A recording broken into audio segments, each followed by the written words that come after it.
Bakit kailangan ang puso ay masaktan bago maintindihan ang isang nararamdaman?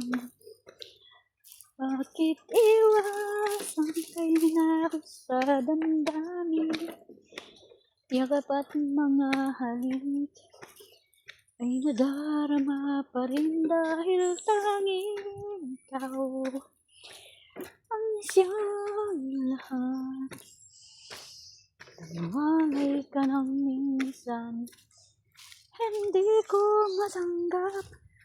Kulang lang sandali kapag ika'y wala.